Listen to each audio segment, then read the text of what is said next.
This is a 2-hour breakdown of every major unsolved mystery in From, after Season 4, the questions the show has answered, the threads that led nowhere, and the theories most likely to pay off in the 5th and final season arriving in 2027.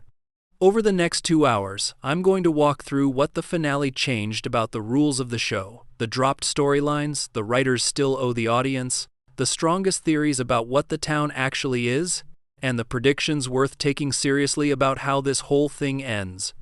Get comfortable, turn the lights down, and consider subscribing. 1. What Season 4 actually changed? Every talisman is gone. The single most consequential moment of the Season 4 finale happens in the background of every other dramatic beat, and most of the residents never notice it happening. While Boyd, Ellis, and Fatima descend into the tunnels to rescue Jade and Tabitha, while Marielle bleeds out in the clinic, while Henry points a gun at his own son, Sophia and Clara move through the township collecting every protective talisman in every house.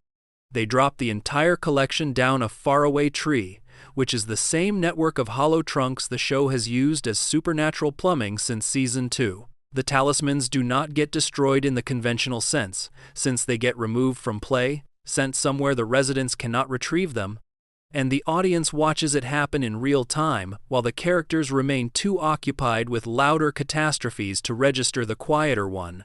That single act resets the entire premise of the show. From has been built on the rule that the talismans work, that they provide reliable protection if you keep your doors and windows closed at night, and that the residents can survive indefinitely as long as they respect the system. The talismans formed the boundary between the human world and the monster world, and the system that boundary protected was the only reason any of these people remained alive after years inside the town. Stripping the residents of their only consistent defense leaves them in a position they have never faced across 4 seasons of survival, with nothing between their bodies and the creatures except wood and glass that the monsters can break through whenever they choose. What makes the move harder to absorb is that the residents do not know it has happened. Boyd does not know. Tabitha does not know. Christy grieves over Marielle. Ellis processes Fatima's transformation, and none of them carry any idea that the protection they trust has been taken from them. Sophia has bought herself an entire next-day cycle, where the residents will move through their morning routines, light fires, prepare food, and start the work of recovering from the night's losses, while the creatures will have unrestricted access to every building in the township the moment darkness returns. The finale earns its title, because if a tree falls in a forest and nobody hears it, the sound still happens, and the consequences still follow, and the residents of the town are about to learn that lesson the hard way. The bottle tree is uprooted. The destruction of the bottle tree changes the geography of the show in ways the writers have not fully revealed yet. The tree itself was the central supernatural fixture of the township, the thing Victor warned people not to approach, the structure where Miranda's body was found years ago, and the access point Tabitha used to reach the lighthouse in the Season 2 finale.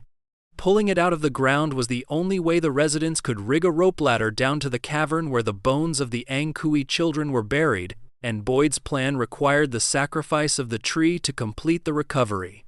What nobody anticipated was what would come out of the hole the tree left behind. When Tabitha falls back into the cavern after Sophia's sabotage frays the rope, the sky overhead transitions from day to night in seconds. An earthquake rolls through the township. Red lightning erupts from the open hole where the bottle tree used to stand, arcing up into the dark sky like a wound the world is bleeding through. The creatures pour out into daylight that is no longer daylight, no longer bound by the rules that have governed every night for the residents' time in the town.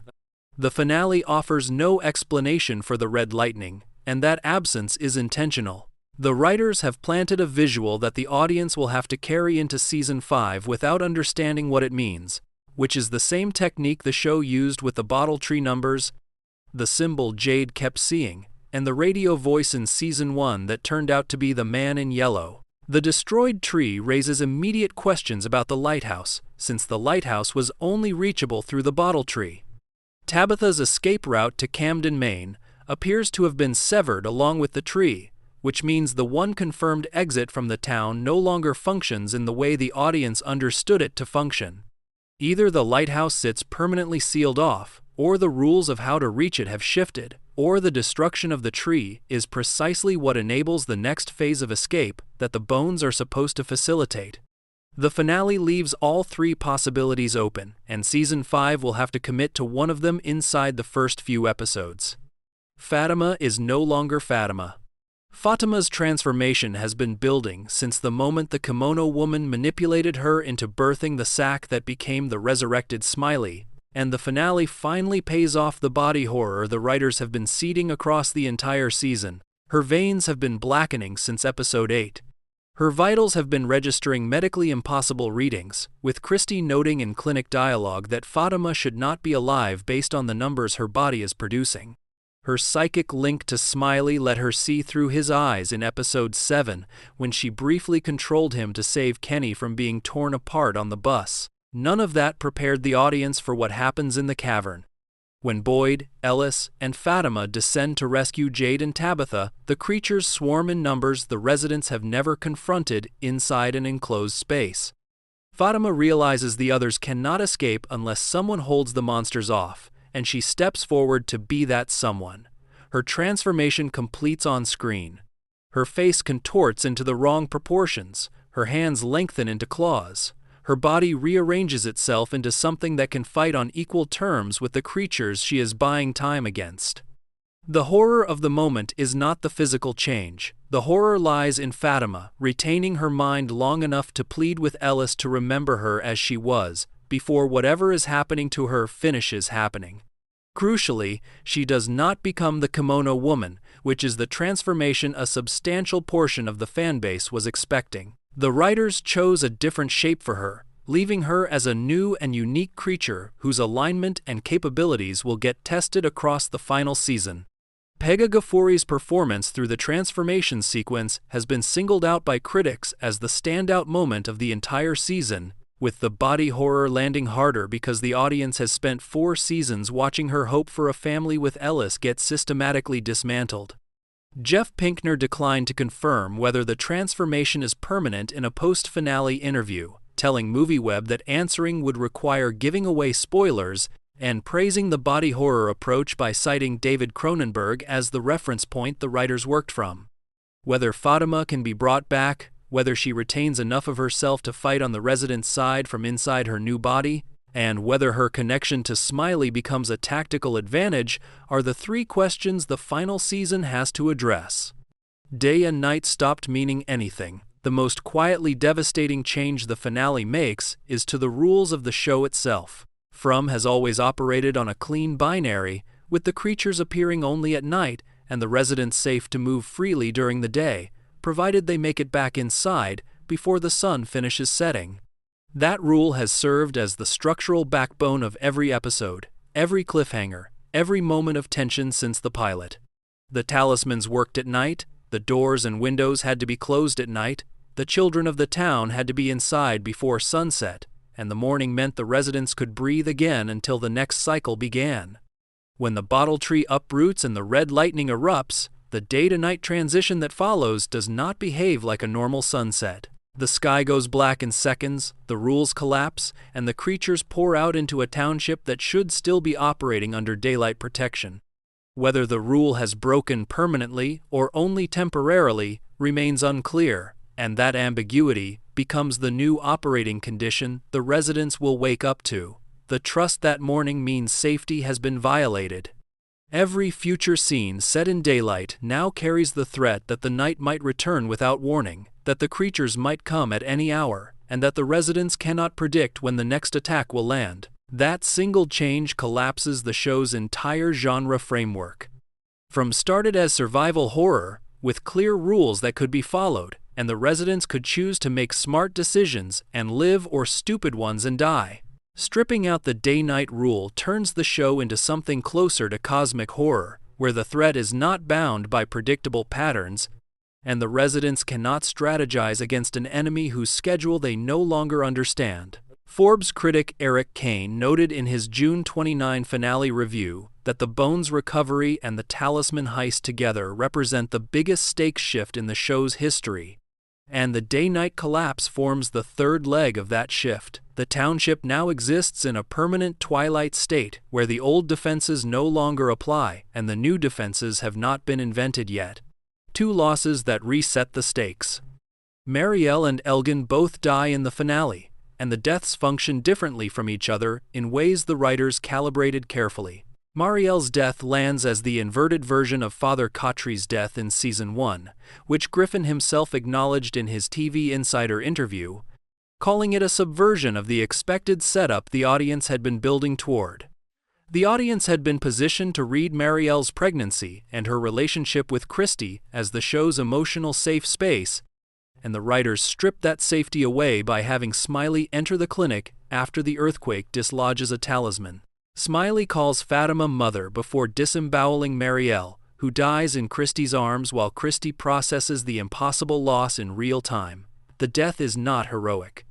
The death is not earned by Marielle making a wrong choice. The death happens because a wall shook at the wrong moment, and that randomness functions as the show's signature reminder that the town does not care about narrative justice.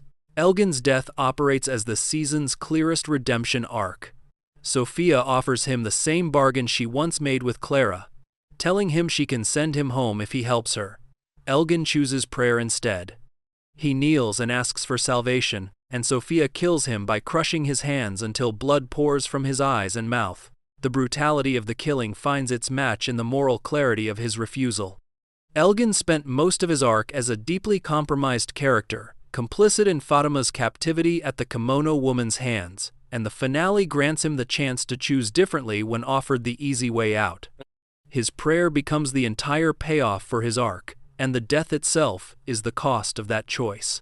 The combined effect of the two losses resets the stakes for the final season in ways that no previous death has managed. Father Khatri's death taught the audience that the show would kill its spiritual center. Jim's death taught the audience that the show would kill its romantic lead. Marielle and Elgin together teach the audience that the show will kill anyone, at any time, regardless of what arc they were on or what narrative protection their relationships seem to offer. Going into Season 5, the residents who feel safest to the audience may be the ones the writers have been positioning for sacrifice all along. The finale ends with the town stripped of its talismans, stripped of its tree, stripped of its day-night protection, and stripped of two characters whose deaths confirm that nobody on the residents' side has plot armor anymore. 2. What the show has actually answered. The man in yellow wears the faces of the dead. The biggest mechanical reveal of Season 4 arrives through a single photograph that Elgin finds late in the season, and the implications of that photograph rewrite every assumption the audience has been carrying about the villain. The man in yellow can take the form of anyone who died inside the town. The shape-shifting has rules, and the rules require a corpse, and the corpses that qualify are specifically the ones the town has already claimed. That mechanic recontextualizes the entire history of the show. Every new arrival who died inside the township became a potential future face for the entity to wear. The pastor whose death cleared the way for Sophia to enter the town was not collateral damage, since his death created the vacancy the man in yellow needed to fill. Sophia herself was never a teenage girl. Sophia was the corpse of a teenage girl that the man in yellow retrieved from a buried suitcase in the Season 3 finale, then reshaped into the form he wore for an entire season of psychological warfare against Henry, Tabitha, and the rest of the residents. The disguise was not an illusion. The disguise was a body. What that sets up for the final season is genuinely terrifying. Elgin is now dead, killed in the finale by Sophia after refusing her bargain, which means the man in yellow can wear Elgin's face whenever he chooses going into Season 5. Marielle is dead. Jim has been dead since the season opener. Father Khatri has been dead since Season 1. The villain now has a wardrobe of trusted faces he can present to the residents whenever he needs to manipulate them, and the residents have no reliable way to tell whether the person walking toward them is the real one or the entity wearing their skin. The boy in white can perceive him through any disguise, but the boy in white cannot be everywhere. and the residents have spent 4 seasons trusting their eyes in a town where their eyes have been lying to them the entire time. The boy in white is on the resident side. The final scene of the Season 4 finale settles a question that has been dividing the fanbase since the Lighthouse push in Season 2, and the settlement is unambiguous. Sophia meets the boy in white in the woods after the Talisman heist, and the conversation between them confirms they are on opposite sides of a long-running conflict the residents are caught inside of. The boy in white notes that the residents have the bones. Sophia counters that the bottle tree is gone. He tells her she is going to lose this time. She tells him they will see. That exchange does 3 things at once. It confirms the boy in white is genuinely benevolent toward the residents rather than a different face of the same entity, which closes off a popular fan theory that had been gaining ground since the Lighthouse push. It confirms the man in yellow and the boy in white have a history that predates the current cycle of residents, since both speak in the casual language of opponents who have done this before. It confirms the boy in white's interventions across 4 seasons have been calculated moves in a longer game, including the Lighthouse push that sent Tabitha through to Camden, which the audience can now read as a tactical assist rather than a betrayal. What stays open is the question of what the boy in white actually is. Creators John Griffin and Jeff Pinkner confirmed in post-finale interviews that the 2 entities are aware of each other and have history together, but they declined to specify the nature of that history or where either entity originally came from. The boy in white's limitations also remain undefined. He gives cryptic clues only to specific people who can perceive him, primarily Tabitha and Victor, which means his ability to influence events is constrained in ways that benefit the writer's room as much as they constrain the character. The reveal that he is an ally answers the alignment question while opening a new set of questions about why an ally with supernatural awareness has chosen to help so quietly across so many decades of suffering. The villain is not all-knowing. One of the most important quiet reveals of the season comes through the man in yellow's own words to Tabitha when he lures her into a trap in Episode 8, and the reveal cuts against the standard horror villain framework the audience might have been assuming. He admits, in the conversation, that he does not know how this cycle ends. He tells Tabitha she is the closest thing he has ever had to a friend, that recovering the bones might free the children, that it might also unleash suffering unlike anything the world has seen, and that he genuinely does not know which outcome is coming. Pinkner reinforced this directly in his Hollywood Reporter interview, emphasizing that the villain is not omniscient and that his curiosity about Tabitha and Jade is real because they have gotten further than any previous version of themselves. That uncertainty is the single most important detail for understanding the stakes of Season 5. A villain who knows the ending is invulnerable to the residents' choices in any meaningful way, since every move they make has already been accounted for in his plan. A villain who is genuinely uncertain becomes vulnerable to the unexpected, and the unexpected is precisely what Tabitha and Jade represent because they have done something across this cycle that no prior version of them has accomplished. The bones being recovered is the variable he could not predict. The boy in white's confidence that the residents will win this time draws from that same variable because the cycle is being broken in a way the previous cycles never were. What this also tells the audience about the show's mythology is that there is a system larger than the man in yellow himself. Something governs the cycles, sets the rules, and determines what counts as a victory or a defeat. The man in yellow operates inside that system rather than controlling it, which means he is closer to a player in a game than the designer of the game. The final scene with the boy in white reinforces this reading, since both entities speak as if the outcome is genuinely uncertain, and both have a stake in influencing it. The residents have agency. The choices Boyd makes, the bones Tabitha and Jade recover, the sacrifice Fatima made in the cavern, all of these matter because the villain himself does not know how they will add up, what the totems kill and what they don't. The settlement totems get their first proper test in Season 4, and the test produces a rule the residents can use going forward, even though the rule has clear limitations. The totems kill anything that was once human and got reanimated, including the resurrected Roger, whom Elgin stabs after Sophia brings him back with her egg and incantation spell. The totems do not kill the nocturnal creatures that have been hunting the residents since the pilot.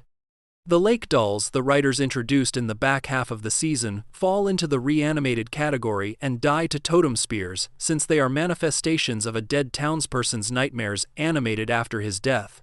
That distinction tells the audience something important about the show's monster taxonomy. The night creatures are one category of threat, governed by the talismans and the original sacrifice ritual that turned the town's original residents into them. The reanimated humans and physical manifestations of the dead form a separate category, which the totems can address because the totems target the connection between the body and whatever animates it after death. The cicadas, the lake dolls, the resurrected Roger, and possibly Smiley himself all sit inside that second category, since they are all forms of death made physical rather than original creatures from the founding cycle. What that sets up for the final season is the strategic problem the residents now face. The totems work against half the threat catalog and not the other half, which means the residents cannot rely on a single weapon for the survival math going forward. The talismans that address the night creatures have been stolen and dropped down a faraway tree. The totems that address the reanimated dead are still functional and can be replicated by anyone who knows the carving. The township will have to fight a war on two fronts in Season 5, with one weapon for one front and nothing for the other, until somebody figures out how to repurpose the bones or invent a new defense against the night creatures themselves. Who Tabitha and Jade really are across the cycles. The reincarnation reveal that landed in the Season 3 finale gets deepened across Season 4 in ways that finally explain the structural role Tabitha and Jade play in the conflict. Tabitha is Miranda, who was Victor's mother, who died at the bottle tree at the hands of the man in yellow when Victor was a child. Jade is Christopher, Miranda's partner in that original cycle, who has died in the township across multiple lifetimes. Episode 5 of Season 4, titled "What a Long Strange Trip It's Been," delivers the mushroom vision sequence where Jade learns the Civil War soldier, the man crushed by a boulder, and the man with a blood-filled skull were all his past selves. Each of them was killed by the town's residents themselves, once those residents realized he was the one the children call for, which means the cycle resets through the murder of the very person trying to save it. Episode 9 tightens the reveal further by confirming that the talisman symbol the show has been displaying since Season 1 depicts Tabitha and Jade specifically. The two of them are encoded into the protective architecture of the town, which means the residents have been carrying images of the children's potential saviors on the talismans they hang in their windows for years, without knowing what those images meant. The symbol's 8 outer markings against 7 sacrificed children, a discrepancy fans have noted since the finale, suggests an 8th figure inside the ritual, whose identity has not been confirmed, and may matter enormously for the final cycle. What the reincarnation framework tells the audience is that the central conflict is not about defeating the man in yellow in a single confrontation. The conflict is about breaking a cycle that is reset across multiple lifetimes, with the same 2 souls returning each time to attempt the rescue and failing each time for the same reasons. The residents have unknowingly served as the mechanism of failure across past cycles, killing Christopher whenever they recognized him, which converts the conflict from a horror premise into something closer to a tragedy. The villain wins by turning the victims against the people trying to save them. The bones being recovered, the symbol being decoded, and the talismans being stripped from the township all converge on a final cycle where the residents will have to decide whether to trust Jade and Tabitha or repeat the historical pattern of destroying them. That decision is the thread the entire 5th season will hang from. 3. The questions Season 5 has to answer. What this place really is. The single largest question heading into the final season is the one the show has spent 4 years refusing to answer directly, and the writers will not be able to close out the series without committing to a definitive reading of what the town actually is. Competing frameworks have been circulating among fans since the pilot, each one supported by different visual cues, dialogue beats, and structural choices the show has planted across its run. The Purgatory reading pulls its weight from the church at the center of the town, the talismans deployed like religious objects, the 1950s Americana aesthetic frozen in place, and the sense that the residents are stuck in a holding pattern between something they left behind and something they have not yet reached. The interdimensional prison reading argues the town is a pocket of space that exists outside normal geography, populated deliberately by entities that need a steady supply of human suffering to sustain themselves. The feeding theory tightens that second reading by proposing that suffering itself is the resource being extracted, with the residents serving as livestock for a system that profits from their fear, grief, and despair. The Roanoke theory pulls its weight from the fallen tree and crow imagery that opens every new arrival's journey into the town, which echoes the Croatoan carving that the lost colony left behind as its only clue when the original settlement vanished. The literal simulation reading sits at the weakest end of the spectrum, since the show has demonstrated rule consistency across the talismans, the invitations to enter homes, and the physical objects the residents interact with, none of which behave like the dream logic a simulation would produce. What the show has confirmed is that the original residents sacrificed their children for immortality and became the night creatures themselves, which means the town has a documented founding event that predates the current population. That founding event has to fit inside whatever framework the writers commit to for what the town fundamentally is. The final season has to deliver a reading that explains the founding sacrifice, the cyclical reincarnation of Miranda and Christopher, the entities walking among the residents, and the rules that have governed survival across decades. Any answer that leaves the founding event unexplained will feel like an evasion, and the writers have given themselves no room to evade it cleanly. Where the town even is. Geography is the secondary version of the same question, since the town's physical location has never been pinned down by the show, despite obvious hints that the writers know exactly where it is supposed to be. The sheriff's office wall displays a map of the United States dotted with thumbtacks marking the origins of residents, and every tack lands inside American borders, which has fueled the audience theory that the town only takes people from inside the country.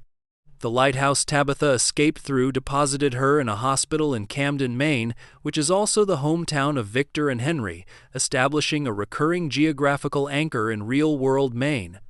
The bottle tree functions as the access point to the lighthouse, and now that the tree has been uprooted, the geographical relationship between the town and Camden becomes a question Season 5 has to address. Either Camden is a parallel space that mirrors the town, with the lighthouse serving as the connection between them, or Camden is the real-world endpoint of an escape route the town has been hiding from its residents, or Camden is itself a stop along a longer chain of supernatural geography the show has not yet revealed. The cave drawings inside the lighthouse show people arriving by boat, which suggests the geography of the town has changed across its history, and the residents who arrive now do so through a different mechanism than the original inhabitants did. The town also reportedly moves, with the writers having dropped hints across the seasons that its physical location is not fixed in space.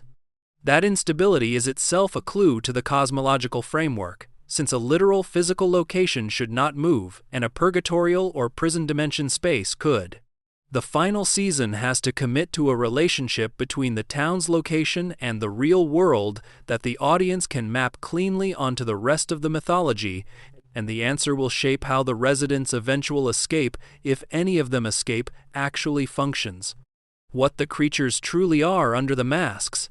The creatures have been the show's most reliably terrifying element since the pilot, and the audience now knows more about their origins than at any prior point in the run. The Season 3 finale confirmed they are the original residents of the town, transformed after sacrificing their children for the immortality the town promised them. That reveal answered the question of where the creatures came from, while opening larger questions about what they actually are underneath the smiling faces and intimate cruelty they use to lure the current residents to their deaths. The smiling face is the most consistent feature across every creature the show has presented, and the smile itself carries, meaning that the writers have not yet fully unpacked. The creatures know the residents' names, their memories, their childhood fears, which suggests they retain access to the consciousness of the original humans they used to be. They taunt with intimate personal knowledge, weaponizing warmth as the inverse of the standard horror growl, which suggests the original humans inside them have either fully merged with the new monstrous form or are trapped inside it. Whether the creatures are conscious humans imprisoned in monster bodies, monsters wearing the memories of the humans they used to be, or some third configuration the show has not yet defined, matters enormously for the moral weight of the final season. If the original residents are still inside the creatures, then killing them is killing the people the residents have been told to fear, which complicates the survival math in ways the show has not yet engaged with. Fatima's transformation in the finale gives the writers a perfect mechanism for exploring this question, since she retained her mind long enough to plead with Ellis to remember her before completing the change. Whether she remains conscious inside her new body is the test case for the entire creature taxonomy. Her answer will function as the answer for what every other creature is underneath, which means Season 5 has to commit to a reading that explains both Fatima's interior state and the interior state of every original resident who has been hunting the township for decades. How leaving actually works, if it works at all. The escape question has been the show's central tease since the pilot, when Boyd told the new arrivals that nobody leaves the town, and the show has slowly accumulated evidence that leaving might actually be possible for the right person at the right moment. Tabitha woke up in Camden, Maine after the boy in white pushed her from the lighthouse window, which confirmed that escape is mechanically achievable. She was returned to the town when she tried to find her family, which confirmed that the escape is not stable for someone who has unfinished business inside the system. The lighthouse appears to function as an escape mechanism for someone the town is willing to release, which means the system has some logic to which residents qualify for departure. The faraway trees offer a different kind of movement, since they connect points inside the town to each other rather than connecting the town to the outside world. The bottle tree was the central node in that network, and now that it has been uprooted, the entire transportation system has been disrupted in ways the residents will have to navigate going forward.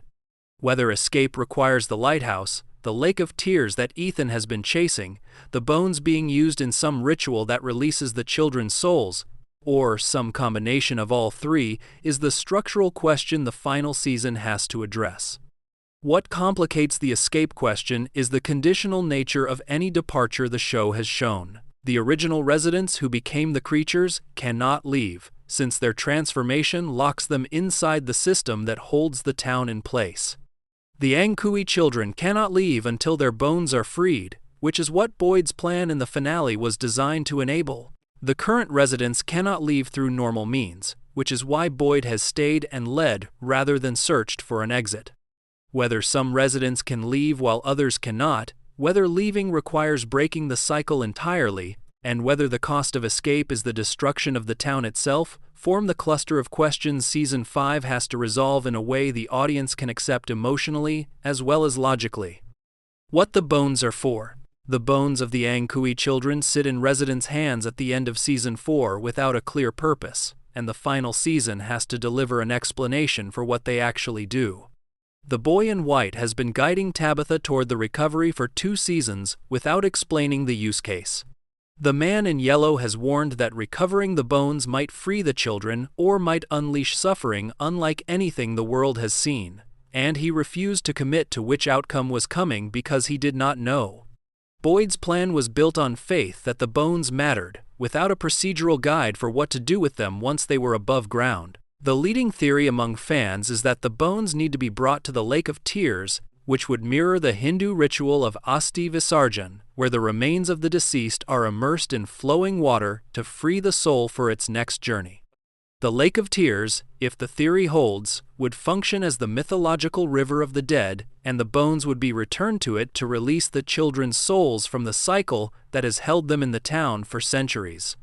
That reading would also explain Ethan's recurring dreams of the lake, Jim's ghost sending him to find it, and the giant spider some fans believe guards the lake as the man in yellow's true form. What the show needs to deliver in the final season is a use case that earns the build-up. The bones cannot simply be a key that unlocks a door, because the show has spent 2 seasons treating the recovery as the central narrative goal of the entire mythology. The use has to feel ritualistic, emotionally weighted, and tied to the central themes of memory and sacrifice the show has been working with. Whatever the writers decide the bones do, the procedure for using them has to involve the people who recovered them. Since the bones being inert objects would betray the weight the show has placed on Tabitha and Jade's role in the cycle, the final season's first act has to establish what the bones are for, since the bones drive the entire arc that follows. What the Lake of Tears is. The Lake of Tears entered the show through Jim's ghost in the second episode of Season 4, when he appeared to Ethan and told him to find it, and the location has been the most heavily seeded, undeveloped thread the show has carried into the final season. Ethan has dreamed about the lake before he ever heard the name, which means the location was operating inside his subconscious through whatever mechanism the town uses to communicate with the residents. The faraway trees may connect to it, the bones may belong in it, the escape may run through it, and the entire Season 5 mythology may converge on whatever the lake turns out to be. The mythological framework most fans have built around the lake draws from the rivers of the underworld in classical mythology, with Acheron and the Styx serving as the closest analogues. Souls cross those rivers to reach the afterlife, and the rivers themselves serve as the boundary between the world of the living and the world of the dead. If the Lake of Tears functions inside that framework, it would represent the threshold between the town and whatever lies beyond it, with the bones serving as the ferry fare the children need to make the crossing. The guardian spider some fans have theorized would map onto Charon, the ferryman who controls passage across the underworld river. What the show actually does with the lake will define how the final season's mythology resolves. If the lake is the destination, the residents have a clear endpoint to work toward. If the lake is one stop along a longer journey, the residents face additional obstacles after they reach it. If the lake turns out to be something different from any of the theories, the writers have a structural obligation to make the actual reveal feel earned rather than improvised. The lake has been the show's most loaded planted thread since it was introduced, and the final season cannot let it sit unresolved without burning the audience trust. The show has been building since the pilot. The symbol that maps to Tabitha and Jade, the talisman symbol that Jade has been chasing since Season 1, finally got its decoding in Episode 9 of Season 4, when Tabitha realized the symbol depicts the two of them. The recognition explained the symbol's presence on every protective object in the township, since the residents have been carrying images of the children's saviors on their windows for years, without knowing what those images meant. The symbol also gained a numerical detail that the writers have not yet explained, since it carries 8 outer markings while the show has consistently referenced 7 sacrificed children. That discrepancy is either an animation error, a deliberate clue, or evidence of an 8th figure inside the founding ritual whose identity has not been revealed. What the symbol means structurally is that the protective architecture of the town has always pointed toward the two people who could break the cycle. The talismans worked because they depicted the saviors. The saviors worked because they were depicted on the talismans. The circuit between the protective objects and the people they implicitly summoned has been operating across multiple cycles, with each new iteration of Miranda and Christopher arriving inside a town already prepared to receive them, even though the residents themselves did not understand what they were preparing for. The final season has to address what the 8th marking represents, since the symbol's geometry is one of the few mathematical clues the writers have planted without yet paying off. And the 8th figure may be the key to the entire founding mystery the show has been working toward since the first night the audience saw the talismans on the windows. 4. Threads that led nowhere. Julie's Storywalking, the big abandoned one. The single most frustrating dropped thread of Season 4 is the one the writers spent the entire Season 3 finale setting up as the new central mechanic of the show. Julie's storywalking ability appeared at the end of Season 3 with enormous narrative weight behind it, with the character watching her father get murdered by the man in yellow while displaced in time, and the man in yellow himself asking her when she came from rather than where, which signaled that her temporal displacement was a real mechanic the villain recognized and could not fully predict. The audience walked into Season 4 expecting storywalking to drive the season, with Julie's ability serving as either the residents' new weapon against the cycle or the new vulnerability the man in yellow could exploit. What the audience got instead was roughly 5 minutes of payoff across 10 episodes, followed by Julie declaring in episode 9 that her ability was just giving myself seizures and abandoning the technique entirely. The dismissal was framed as a character beat, with Julie giving up on storywalking as part of her arc of trying to talk Tabitha out of the dangerous tunnel plan. The mechanical reality of the abandonment is that the writers had a major supernatural ability available to them, sat on it for 9 episodes, then wrote it out of the story by having the character refuse to use it. Screen Rant's piece titled "After 2 Years, From Just Abandoned Its Most Interesting Story" captured the fanbase frustration cleanly, noting that the ability's potential remains massive and unrealized, and that Julie giving up on storywalking functions as a major win for the man in yellow inside the narrative, even though the writers framed it as character growth. The creators have teased that Season 5 will return to storywalking, with Pinkner suggesting in interviews that the ability will be further investigated in the final season. That teaser does not fix the structural problem. Setting up a major mechanic in one finale, parking it for an entire season, then promising to address it in the next season, is the exact pattern that has historically broken serialized mystery shows. Lost did this with several of its abilities and lost audience trust over it. From now sits in the same position with Julie's storywalking, and the final season has to deliver a payoff that retroactively justifies the parking, since anything less will confirm the worst reading that the writers had no real plan for the ability when they introduced it. The Bookmark, the future where the town loses, the seizure excuse. Inside the storywalking thread sits a smaller cluster of dropped beats that compound the frustration. Julie's bookmark technique, which she developed early in the season, was the in-show mechanism for returning to a specific moment in time, and the technique itself was set up as having genuine mechanical rules the audience could track. Julie left a bookmark intended to return her to the night of Jim's death, which would have given her the chance to either rescue her father or at minimum confirm what happened in the final seconds before his throat was opened. The bookmark technique never paid off in the way the audience expected, and the rules the writers established for it were not tested against the kind of stakes that would have made the mechanic feel important. What Julie did see during her storywalking experiments was a future where the man in yellow had won, with the villain feasting on corpses in a township that had collapsed entirely. That future vision is one of the most loaded images the show has produced, and it appeared briefly in a single sequence before the writers moved on. A vision of the future where the residents lose should function as the engine of the entire season, with Julie either racing to prevent that outcome or struggling to convince anyone else that the threat is real. The writers used the vision as decoration rather than fuel, which left the audience holding a piece of information the characters do not act on, and the plot does not return to. The seizure excuse Julie delivers in episode 9 retroactively undercuts every prior storywalking sequence by suggesting the ability was always less reliable than the audience had been led to believe. That framing is structurally clumsy, since the show spent multiple episodes treating storywalking as a real mechanic with real rules, then pivoted to having the character question whether any of it was real at all. The pivot serves the immediate plot need of getting Julie to oppose Tabitha's tunnel plan, but it costs the writers the credibility of the mechanic for any future use. If Season 5 brings storywalking back, the writers will have to relitigate whether the ability is real or imagined before they can use it for anything, which is a tax they imposed on themselves through the episode 9 dismissal, Fatima's Golem that built up to almost nothing.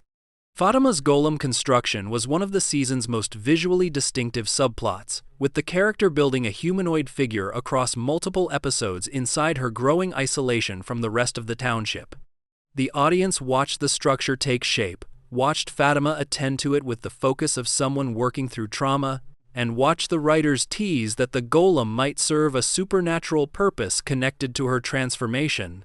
Critics across multiple outlets mocked the subplot as going nowhere across the run of the season, with the construction sequences eating screen time without producing meaningful narrative progression. The finale gave the golem a minor beat without delivering a payoff that justified the build-up. Whether the golem ever served a function beyond a metaphor for Fatima's psychological state, whether the construction was supernaturally guided by her connection to Smiley, and whether the figure she built will return in Season 5 in some form are all questions the show left open without acknowledging that the audience was tracking the thread. The Golem worked as character set dressing while failing as plot mechanism, which left fans feeling the writers had used the imagery for atmosphere without committing to it for story. What the Golem could still become in Season 5 is the externalization of Fatima's transformed consciousness, with the figure she built serving as a vessel for whatever part of her humanity might be salvaged from the creature she has become. That reading is generous to the writers and assumes a payoff is coming. The simpler reading is that the Golem was a visual that the writers liked without having a clear plan for, and the build-up was the audience tracking foreshadowing the show was not going to deliver on. Season 5 will resolve which reading is correct, and the resolution will determine whether the Golem subplot was patient setup or wasted screen time. The radio numbers and the gym hanging vision. Inside Julie's storywalking sequences sat two specific details the show treated as significant before letting them slip out of the narrative. The numbers 46 and 47 surfaced through the radio during her temporal experiments, presented with the visual weight the writers use when they want the audience to remember a detail for later. Numbers in serialized mystery television carry their own historical weight, with Lost having trained an entire generation of viewers to track recurring numerical patterns as load-bearing clues. The 46 and 47 references appeared, were noted by the audience, and never returned in any meaningful form across the rest of the season. The gym-hanging vision Tabitha experienced through her connection to Julie's storywalking carried similar weight at the moment it appeared. With the image presented as a possible alternate outcome or a glimpse into something the residents needed to understand, the hanging never returned to the plot. Whether the vision was a literal alternate future, a metaphorical representation of Jim's death by other means, a misdirect, or a planted clue for a Season 5 payoff remains entirely open. The writers gave the audience the image and walked away from it, which is the same pattern the storywalking thread followed across the entire season. Both of these drop details fit inside a broader concern critics articulated about Season 4's planted and forgotten approach to its own mythology. Forbes critic Eric Kane estimated in his finale review that roughly 80% of the season's dialogue was repetitive across the season's runtime, which suggests the writers spent their screen time circling familiar material rather than developing the new clues they introduced. The numbers and the vision are casualties of that pattern. If Season 5 returns to them, the writers will be cashing in setup that has had a full year to lose its narrative momentum. If Season 5 ignores them, the writers will be confirming that the planting was decorative rather than structural. Ethan sensing death before it happens. Ethan's apparent precognitive ability surfaced briefly in Season 4 through a single sequence where he sensed that Donna was going to die, delivered with the weight of a child accessing a supernatural channel the adults around him could not perceive. The setup carried clear thematic resonance, since the show has been positioning Ethan as a character with deeper connections to the town's mythology than his parents have understood, and the dream imagery he carries about the Lake of Tears reinforces the reading that he operates on a different supernatural frequency than the older residents. The ability appeared and then vanished. Ethan did not sense Marielle's death, did not sense Elgin's death, did not warn anyone about the Talisman heist, and did not register the larger catastrophes the finale delivered. Donna survived the heart attack that triggered his premonition, which the writers could read as the ability being inaccurate or as the residents having successfully prevented an outcome Ethan foresaw. Either reading leaves the ability hanging in a state where the audience does not know whether it is reliable, what its rules are, or whether it will return as a plot mechanism in the final season. Simon Webster's performance as Ethan has been one of the season's quiet standouts, and the writers have positioned the character for a larger role in Season 5 through the Lake of Tears thread, and the larger question of which residents the mythology has chosen to influence. The death-sensing ability fits that positioning if the writers pick it back up. The thread sits in the same dropped state as Julie's storywalking and the lake itself, waiting for a final season that has to address multiple parked mechanics inside the constraint of 10 episodes. The compression problem becomes increasingly severe as the dropped thread inventory grows. Boyd's Become What You Fear, tease that never paid off. The Season 4 trailer foregrounded a Boyd-centered tease that the show ultimately did not pay off across the season's runtime. The phrase, "become what you fear," was attached to imagery of Boyd with dark eyes and amplified tremors, framing the season as the one where Boyd's physical decline would converge with some kind of transformation that mirrored the threats he had been fighting. The audience walked into Season 4 expecting Boyd to either become a creature himself, to develop powers that paralleled the entities he opposed, or to confront a version of himself that had been corrupted by the town's influence. What the season delivered was the continued decline the audience could already see in Season 3, with the tremors worsening and the auditory hallucinations of Abby's death persisting, but without the transformation the trailer language suggested. Boyd remained Boyd across the entire season, leading the township with the same moral clarity he has carried since the pilot, fighting the same fights with the same body that is failing him at the same gradual pace. The trailer promise was either misleading marketing or a delayed payoff the writers parked for the final season, and the audience cannot tell which until Season 5 either delivers the transformation or confirms it was never coming. Harold Perrineau's performance has been carrying the emotional weight of the show since the pilot, and Boyd's arc remains the central spine of whatever final season the writers deliver. If the trailer tease was real, the final season has the chance to deliver the Boyd transformation the audience expected 1 year early. If the tease was decoration, the writers added a load to the season that they did not deliver on, which contributes to the spinning in circles critique that Season 4 received from both critics and the fanbase. Either reading has consequences for how Boyd's final arc lands, and the resolution will determine whether the trailer language was honest foreshadowing or promotional flourish. Small dropped beats, rapid roundup. Several smaller threads from Season 4 deserve mention before the section closes.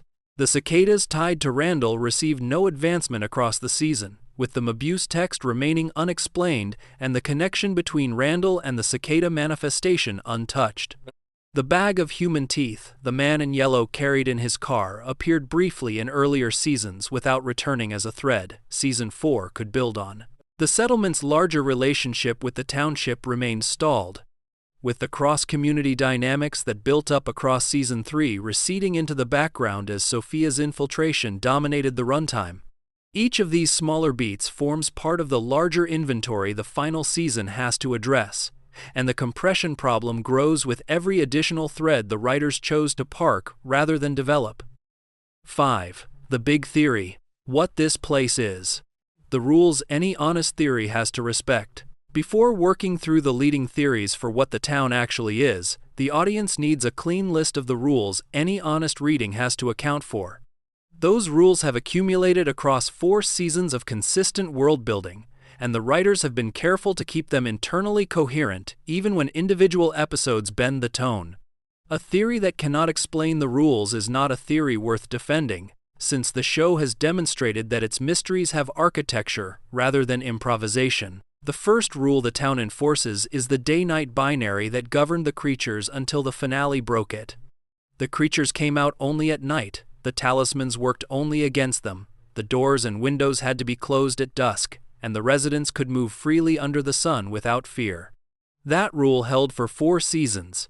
Any theory has to explain why the creatures were bound by darkness and why the finale's destruction of the bottle tree collapsed the binary. The second rule is the invitation mechanic, which requires the creatures to be invited into a home before they can enter.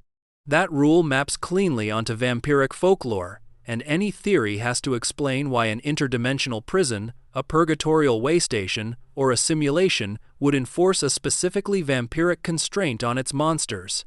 The third rule is the reincarnation cycle that pulls Miranda and Christopher back to the town across multiple lifetimes. Any theory has to explain what forces 2 specific souls to return, why they always return together, and why they always fail until this current cycle. The fourth rule is that the town appears to only take people from the United States based on the sheriff's office map with its American thumbtacks. That geographical constraint is either meaningful or a production limitation the audience has been reading as intentional. The fifth rule is that the town reportedly moves, with the writers seeding hints that its physical location is not fixed. Any theory that argues the town exists at a specific point in the real world has to account for that movement. The sixth rule is that the entities can wear the faces of the dead, but only the dead who died inside the town. Any theory has to explain why the boundary of the town matters for the shape-shifting mechanic. Purgatory and the prison dimension idea. The Purgatory reading has been the dominant fan theory since the pilot, and the reading has accumulated enough visual evidence across 4 seasons that any competing theory has to work harder to displace it. The town carries every classical marker of a purgatorial space. The church sits at the center of the geography, with Father Khatri delivering sermons that explicitly frame the residents as souls caught between chaos and faith. The 1950s Americana aesthetic freezes the community in a specific historical moment that feels closer to memory than reality. The talismans function as religious objects deployed with the specific gravity of sacred protection rather than practical tools. The residents cannot leave through normal means, and the ones who try to escape are returned when they have unfinished business inside the system. The prison dimension refinement of the Purgatory reading tightens the framework by proposing that the town is a pocket of space deliberately constructed to hold souls, populated by entities that manage the system for reasons the show has not yet fully revealed. The dimension exists outside normal geography, which explains why the town moves and why residents from across the United States end up inside the same location without traveling to it. The entities inside the dimension include the man in yellow, the boy in white, the kimono woman, and the creatures themselves, each operating according to rules the residents can partially perceive but not fully understand. The prison analogy explains why departure requires specific mechanisms like the Lighthouse rather than simple physical movement, since a prison has designated exits rather than open borders. What the prison dimension reading struggles with is the question of who built the prison and why the current residents ended up inside it. Fatima's revelation that the original residents sacrificed their children for immortality answers part of the question, since the founding population entered the system voluntarily through the sacrifice. That answer does not explain how new residents keep arriving from the outside world, why the system pulls specific people rather than random ones, or what the entities inside the dimension are working toward beyond the immediate cruelty they inflict. The Purgatory reading and the prison dimension reading both function as strong candidates without being complete answers, and the final season will need to commit to one refinement of the framework or the other to close out the mythology. The strongest evidence for the purgatorial reading sits inside the reincarnation mechanic. Since souls returning across multiple lifetimes is a specifically religious concept the show has committed to canonically. Tabitha and Jade are Miranda and Christopher across cycles, which means the residents' identities extend beyond individual lifetimes in ways that only make sense inside a framework where souls are persistent entities operating across time. That mechanic pulls the theory closer to purgatory as originally conceived, where the dead work through unfinished business until they earn passage forward, the Ankui children being trapped, unable to move on until their bones are freed and their souls released, sits inside the same framework. The final season may confirm the Purgatory reading with only the entities' identities left to explain, or it may reveal a more mechanistic prison dimension that borrowed the aesthetic of Purgatory to disguise its true function. The feeding theory, suffering as the fuel. The feeding theory refines the prison dimension reading by proposing that the town exists to extract a specific resource from the residents, with that resource being their suffering, fear, and grief. The entities that manage the system profit from the residents' emotional states, which is why the creatures use warmth and personal knowledge to inflict maximum psychological damage rather than killing quickly. The kimono woman worked on Fatima across an entire pregnancy of manipulation, drawing out the specific horror of watching hope get inverted into body horror. Sophia poisoned Henry across weeks of intimate lies, feeding on the confusion of a grieving father who could not tell what was real. The pattern across the show has been suffering as slow harvest rather than quick death. That reading gains support from the man in yellow's own words to Tabitha, when he told her he considers her the closest thing he has ever had to a friend. Predators do not befriend their prey. Farmers work with the animals they raise, and the intimacy the man in yellow expresses toward Tabitha maps onto that framework more cleanly than it maps onto standard antagonism.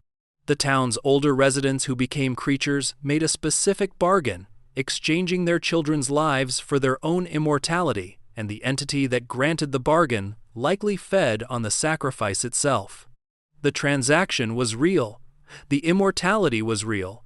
The cost was the children's souls, and the extraction has continued across every subsequent cycle of arrivals. The feeding theory also explains why the entities operate at different scales. The man in yellow works on individual targets like Jim, Tabitha, and Henry, running psychological operations that produce maximum extractable suffering. The kimono woman worked on Fatima. The creatures work on the general population, extracting suffering at a lower density from larger numbers. The boy in white appears to be an outlier inside the system, either a defector who has taken the residents' side or a separate entity from a competing faction that opposes the extraction. The final scene of the Season 4 finale confirmed the two entities are on opposite sides, which gives the theory an internal antagonism the show can develop across the final season. What the feeding theory struggles with is the question of who receives the extracted suffering. The man in yellow feeds on it directly, or he collects it for something larger, or the system itself runs on the suffering as fuel without any single beneficiary at the top of the hierarchy. The show has not committed to a specific answer, and the final season will need to either identify the ultimate consumer or leave the extraction as an ambient function of the prison dimension itself. The reading holds up as a strong candidate for the mythology because it explains the entity's behavior more cleanly than any competing framework, and because it gives the residents' deaths a meaning inside the system that the raw horror premise does not provide on its own. The cycle, the reset, and what ends it. The cyclical structure of the town's mythology has been the show's clearest structural commitment across the entire run, with Miranda and Christopher returning across multiple lifetimes to attempt the same rescue and failing each time in patterns the current versions of Tabitha and Jade are only now beginning to understand. Each cycle appears to end when the residents realize Christopher is the one the children call for, at which point they kill him themselves and reset the entire system. The town's older residents who became creatures serve as the historical accomplices of that pattern, with the specific mechanism of the reset being the residents' collective decision to destroy their own savior. That structure carries a horrifying implication for the current cycle. Jade being killed by the township is not a possibility, it is the historical default outcome. Every prior version of Christopher died at the hands of the residents he was trying to save, which means the residents themselves are the mechanism the system uses to prevent the cycle from breaking.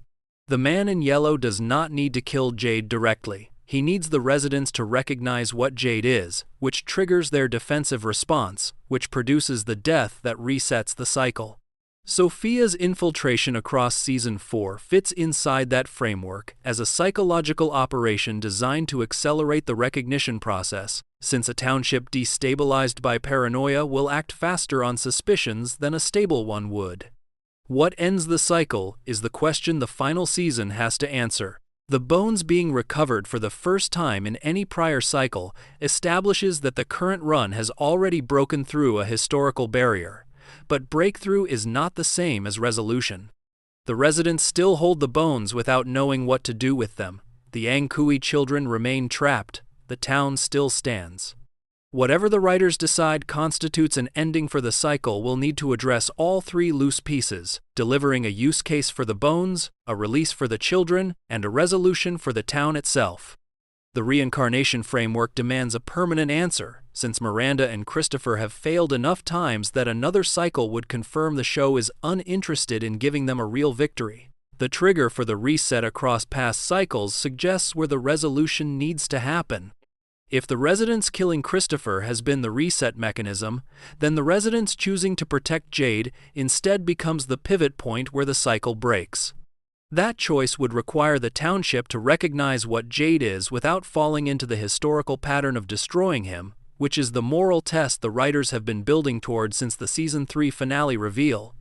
The final season's central drama may be Jade's identity becoming publicly known and the residents deciding whether to trust him, since that decision is the historical difference between another failed cycle and a permanent break. The Lighthouse and the year 1506. The Lighthouse carries a specific date inside its architecture that grounds the town's mythology in a chronological reference point most fans have noticed, and few theories have adequately explained. The date 1606 or 1506 has appeared inside the lighthouse structure with the visual weight the show uses for load-bearing clues. The reading of the exact number depends on which frame the audience trusts, and the fanbase has been debating the correct date since the lighthouse first became a location the show returned to. Either reading places the lighthouse in the pre-colonial or early colonial period of European contact with the Americas. 1506 sits inside the period of early Spanish exploration of the North American coastline, roughly a decade before Cortés reached mainland Mexico, and just over a decade after Columbus's initial voyages.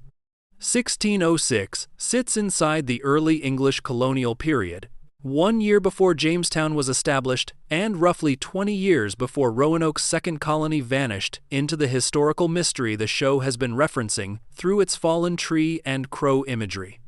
Either date positions the lighthouse as older than the current town, with the structure predating the community that grew up around it by centuries. That chronology fits cleanly with the theory that the town is a supernatural location that has drawn people to it across historical periods, with the current 1950s aesthetic being only the most recent layer of the residents' history. The cave drawings inside the lighthouse show people arriving by boat, which reinforces the reading that the site is significantly older than the current town. Whatever the original arrivals were doing there, they came by water rather than through the bottle tree network that current residents use. The lighthouse may have been the original entry point to the location before the bottle trees existed, or the bottle trees themselves may have been created after the founding sacrifice as the current transportation mechanism. Either reading places the lighthouse as a foundational structure that predates the mythology the audience has been tracking, which means the final season may need to reveal what the lighthouse actually was before it became the escape route Tabitha used in Season 2. The bottle tree's destruction in the Season 4 finale severed the connection between the current town and the lighthouse, which means the lighthouse is now cut off from the residents in a way that fits its status as an original structure. The residents cannot reach it. The escape route Tabitha used is gone. Whatever the lighthouse was originally for may now become accessible again only through means the show has not yet revealed, since the bottle tree access was a workaround the residents developed rather than the original intended mechanism. The final season may reveal the lighthouse's true function as either the exit for the freed children, the entry point for whatever comes to end the cycle, or the anchor that has held the town in supernatural stasis since the date carved into its architecture. Why winning might erase the town, the monsters, and the entities. The most emotionally consequential possibility for the final season's ending is the reading that a successful break of the cycle would erase the town itself, along with everything inside it. The creators have hinted at this reading in interviews, with Griffin and Pinkner confirming in various conversations that the residents were drawn to the town by the children's cries, which means the children's release would remove the mechanism that pulls people in. If the children were the lure, freeing them dismantles the trap. If the trap dismantles, the town has no reason to continue existing, which means winning may cost the residents the location they have been trying to escape from.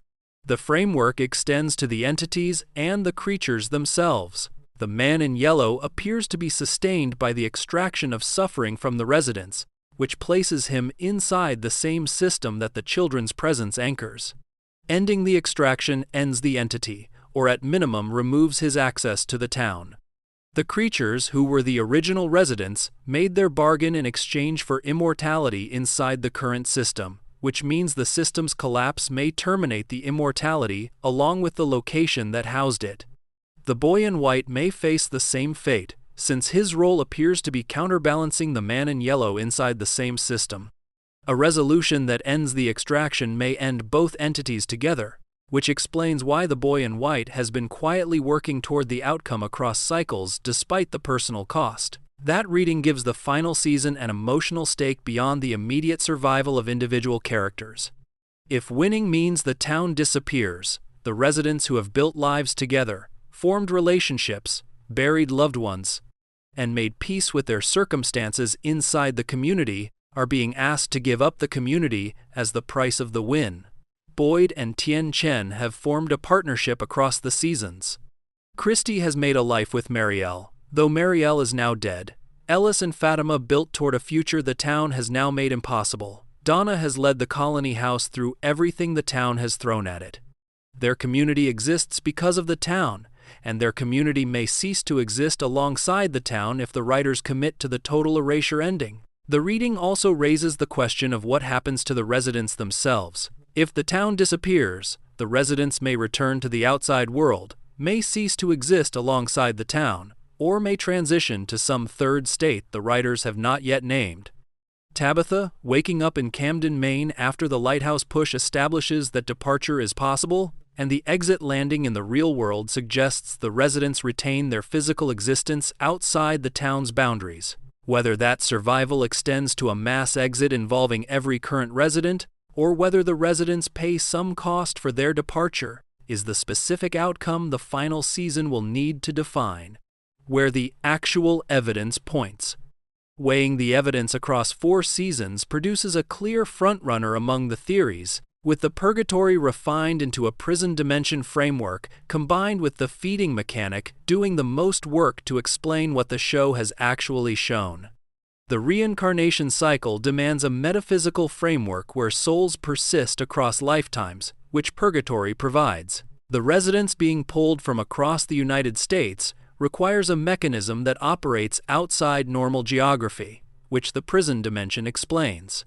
The entities profiting from the residents' suffering fits inside the feeding reading, which gives the extraction a purpose the pure prison reading lacks. Combining the 3 produces a working model that accounts for the show's mythology without leaving obvious gaps.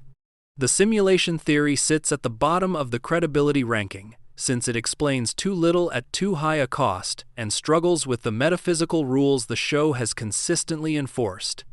The pure feeding theory without the prison dimension frame explains the entity's motivations without explaining the location itself. The pure Purgatory reading without the feeding refinement explains the location without explaining why the entities benefit from cruelty rather than reformation. The synthesis of prison dimension, purgatorial mechanics, and suffering as extraction produces the reading the final season is most likely to confirm, and the audience should carry that framework into Season 5 as the working hypothesis while remaining open to the specific refinements the writers deliver in the closing episodes. 6. The People and the Entities. Man in Yellow Theory 1. He is their sacrificed child. The single most emotionally weighted theory about the Man in Yellow's true identity proposes that he is Miranda and Christopher's own child from the original cycle, the child who was sacrificed at the founding ritual and whose transformation into the entity has been driving the entire cycle ever since. That reading pulls its weight from several pieces of evidence the show has planted across the run, some of which the audience has been carrying without knowing what they meant, others of which land harder in retrospect after the reincarnation reveal in the Season 3 finale. Miranda's paintings included a child figure in yellow, which the show displayed with visual weight during the Henry basement sequences across Season 4. The paintings predated the current cycle, since Henry brought them from the outside world after Miranda's death, which means the child in yellow existed in her artistic consciousness before either family entered the town. That detail fits the theory cleanly, since Miranda would have been carrying the memory of her sacrificed child across her lifetimes even without knowing what she was drawing. The visual of the yellow child appearing in her work becomes the show's quiet confirmation that the connection between the entity and the family predates every current storyline the audience has been tracking. The Man in Yellow's personal tone toward Tabitha reinforces the reading. He told her in Episode 8 that she was the closest thing he had ever had to a friend, which is language that operates as more than a taunt when the target is potentially the reincarnation of his own mother.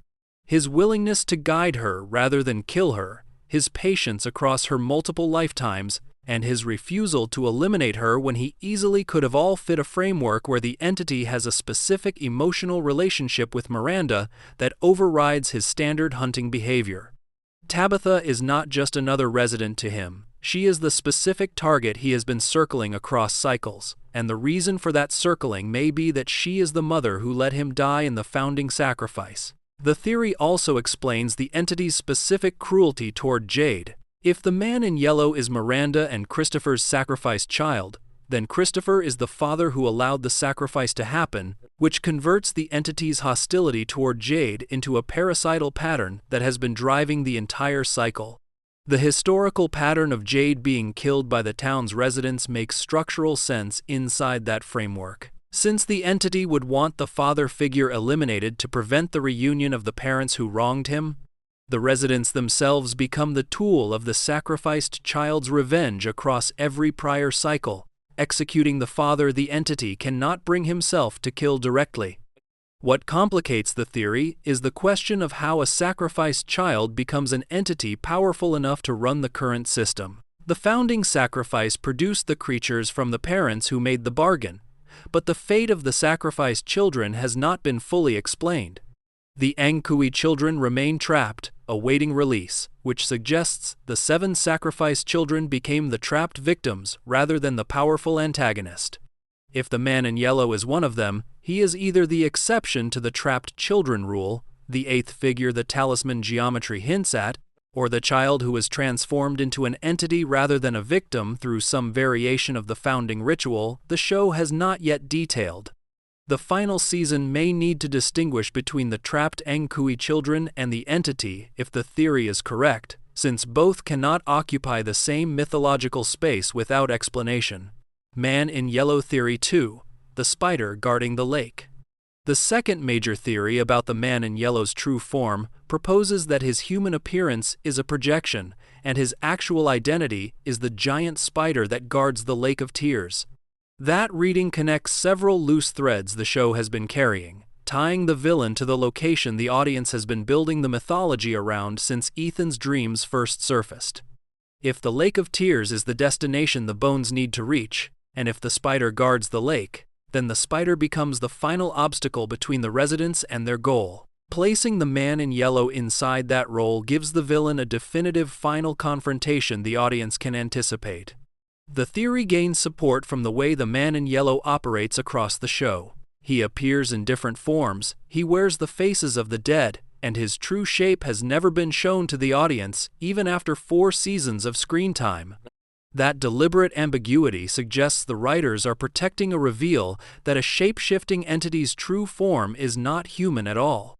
The spider fits the horror register the show has been operating inside, since arachnid imagery carries specific mythological weight tied to the underworld and to guardians of thresholds.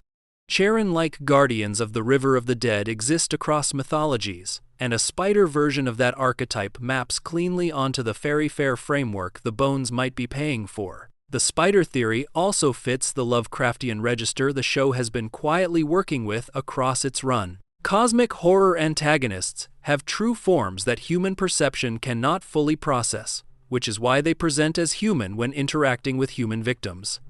The man in yellow's disguises would be a projection designed to make him legible to the residents, with his actual body being an arachnid that exists inside the deeper geography of the town. That reading gives the entity a coherent identity across all his forms, since the disguises are all the same underlying being wearing different visual layers over the same core presence. What the spider theory struggles with is the tone the entity brings to his interactions with Tabitha. A cosmic horror antagonist typically does not befriend targets or express emotional attachment, and the man in yellow's language with Tabitha reads as personal rather than performatively predatory. Combining the spider theory with the sacrificed child theory could produce a synthesis where the entity is the sacrificed child transformed into a supernatural guardian, with the spider form being the physical manifestation of what the founding sacrifice created. That combined reading would explain the emotional dimension without abandoning the visual horror the spider provides, and the final season may reveal exactly that convergence when the residents finally reach the Lake of Tears. He can wear Elgin's face now, what that sets up. The finale's confirmation that the man in yellow can only wear the faces of people who died inside the town creates a specific tactical situation for Season 5, since the character deaths across the season have expanded his wardrobe substantially. Elgin died in the finale, killed by Sophia during her rejected bargain, which means the entity now has access to Elgin's face for the final season. Marielle died in the finale, killed by Smiley in the clinic, which adds her face to the available forms. Jim has been dead since the season opener, which places his face in the wardrobe as well. Father Khatri has been dead since Season 1, which extends the range back to the earliest episodes. Each of those faces carries specific tactical weight for the villain. Elgin was trusted by Fatima and Ellis inside the final acts of the season, which means the entity can now approach Ellis wearing the face of a friend who died believing in salvation. Marielle was Christie's partner, which gives the entity a direct psychological weapon against the character grieving hardest going into Season 5. Jim carries weight with Tabitha, Julie, and Ethan, all three of whom lost him and would react instinctively to seeing him again.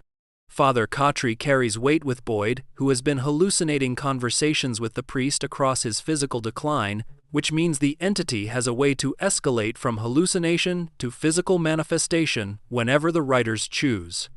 The tactical range expands the villain's psychological options substantially heading into the final season. Sophia was one face across one season, and Sophia was still effective enough to nearly destroy Henry's grip on reality across the run. Multiple new faces mean multiple new operations the entity can run simultaneously, with each face targeting the specific weakness of the character most vulnerable to that particular ghost. Season 5 will have to address which faces the entity actually deploys, whether the residents can develop any reliable method of distinguishing the real from the impersonation, and whether the boy in white's ability to perceive through the disguises can be extended to the residents in any form.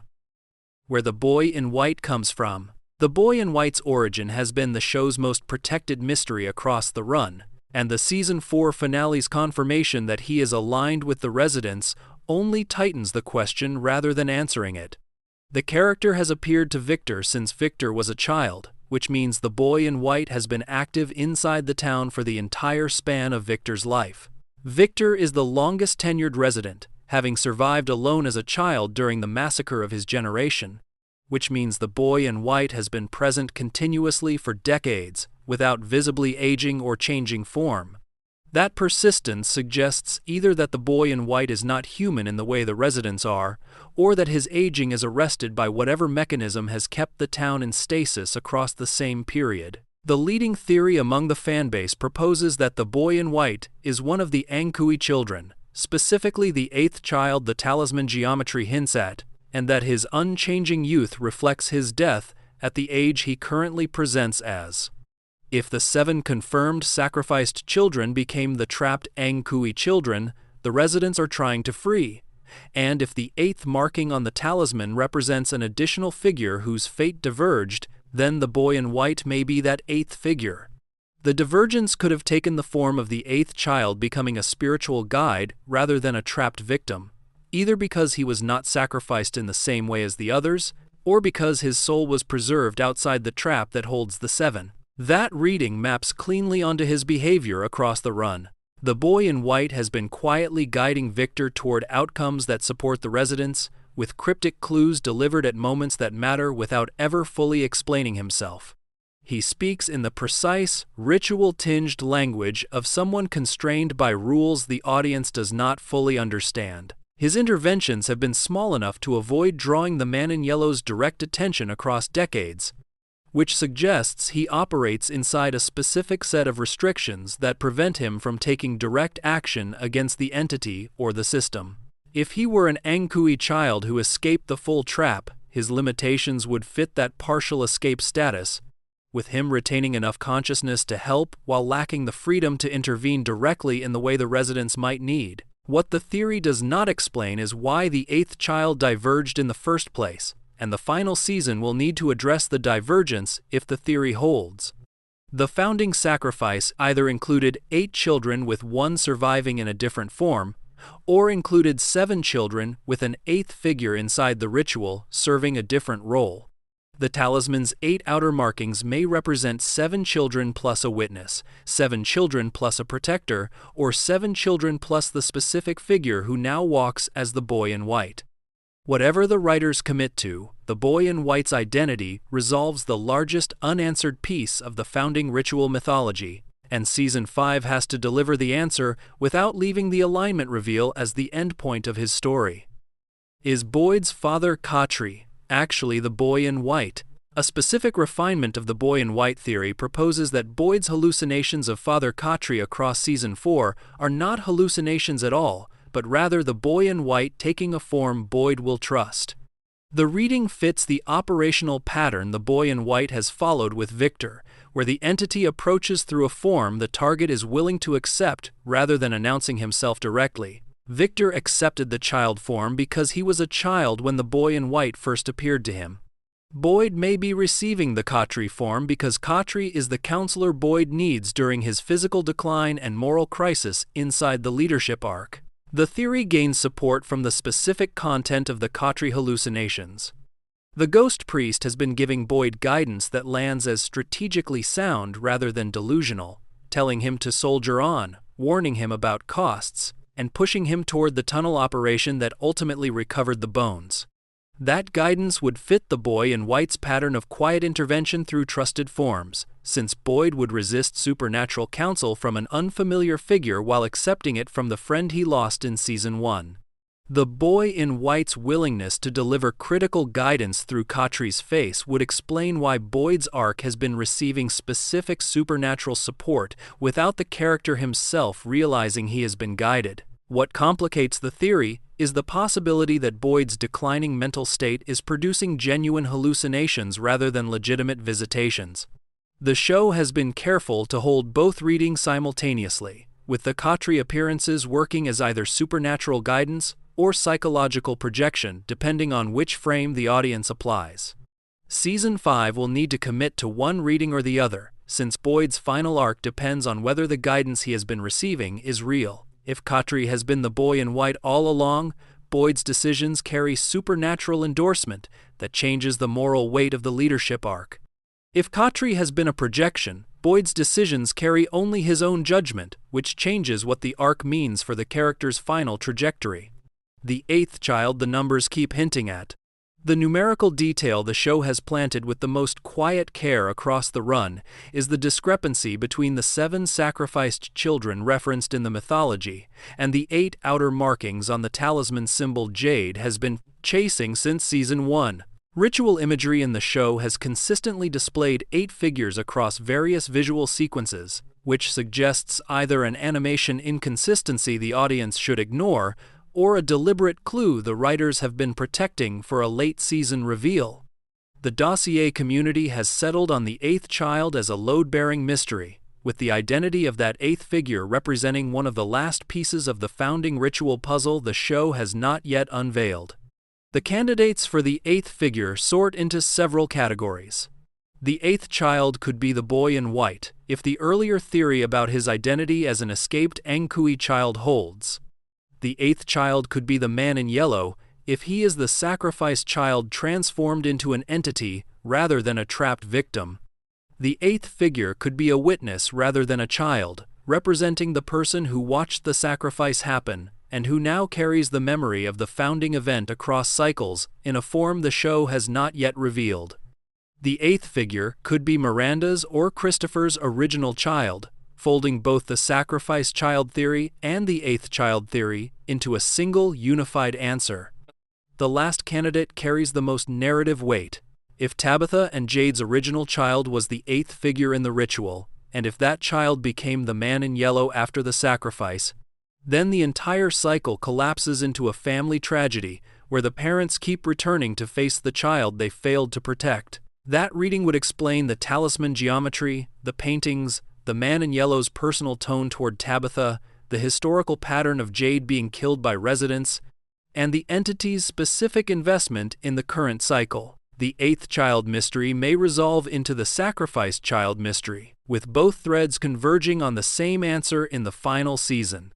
What the show would need to confirm for the convergence to work is the specific mechanism that placed the 8th child in a different category from the 7 Ankui children. Whether that mechanism involved a different ritual, a betrayal by one of the parents, or an intervention by another entity, is the specific detail Season 5 will need to deliver if the writers commit to the family tragedy reading of the entire mythology. Did a time-traveling Julie plant the talismans herself? One of the more inventive fan theories to emerge from the Season 3 finale's setup of Storywalking proposes that Julie herself planted the talismans in the town's past, using her time displacement ability to create the protective architecture the residents have been relying on across their years inside the system. The theory fits the temporal loop patterns serialized mystery shows have used to give their time travel mechanics load-bearing weight, since a Julie who plants the talismans becomes retroactively responsible for the survival of every resident who has ever used one, including her own family. The theory gained credibility during Season 3's finale, when Julie's temporal displacement was framed as a real mechanic the man in yellow himself acknowledged when he asked her when she came from. That question implied the villain understood time displacement as a genuine threat to his operations, which fits a framework where Julie has already intervened in the past in ways the entity has been trying to counter. If she planted the talismans, her past self-actions have been shaping the current cycle across the entire timeline the audience has been watching, and the show has been quietly building toward her as the mechanism that gave the residents any chance at all. The theory took a substantial hit when Season 4 abandoned Storywalking after Episode 9, with Julie dismissing her ability as seizure-induced hallucination and refusing to continue using it. That dismissal makes a time loop payoff harder to deliver in Season 5, since the writers now have to walk back the character's own skepticism about her ability before they can commit to a loop-closing storyline. The mechanical setup is still viable if the writers pick Storywalking back up, but the emotional groundwork has been damaged by the mid-season pivot away from the ability. Julie would need to rediscover her power, commit to using it, and accept the responsibility of planting the talismans across a season that has already spent significant runtime on threads other than her arc. What makes the theory worth carrying into Season 5 despite the damaged setup is the elegance of its explanation for the talisman origins. The show has never established who created the talismans, who taught the residents to use them, or how the specific symbols they display came into existence. A time-traveling Julie planting them explains the origin without requiring the writers to invent a separate founding mythology for the protective architecture. The talismans came from the future, delivered to the past by the granddaughter of 2 of the residents who currently rely on them, which folds the character's ability into a load-bearing role that finally justifies the Season 3 finale setup. If the writers deliver that payoff, the Storywalking thread retroactively becomes one of the show's smartest structural moves rather than one of its clumsiest dropped balls. Fatima fighting from inside the monster. The final piece of the entity and people framework the audience should carry into Season 5 is the specific question of what Fatima retains inside her transformed body. Her plea to Ellis to remember her as she was suggested she held her consciousness through the transformation, at least long enough to say goodbye. Whether that consciousness persists inside the creature she has become is the specific test case for the entire creature taxonomy the audience has been trying to understand. If Fatima remains herself inside the monster, then every night creature the residents have been fighting may also retain the consciousness of the original human, which would recontextualize the entire history of the show's violence. The narrative possibility that Fatima becomes a resident asset from inside the enemy ranks fits the writer's pattern of introducing hopeful cost after devastating loss. Pegah Ghafouri's performance across her transformation earned the character a payoff beyond simple villainy, and the writers may deliver that payoff by making Fatima the resident's bridge into understanding what the creatures are. She could feed information to Ellis, sabotage attacks from inside the Horde, or serve as the moral pivot that forces the residents to reconsider whether killing creatures is killing people they should be trying to save instead. Any of those functions would give her transformation meaning beyond horror, and the final season has the space to develop that meaning if the writers commit to the reading. 7. What Season 5 needs to do, and better endings. The spinning in circles problem stated plainly.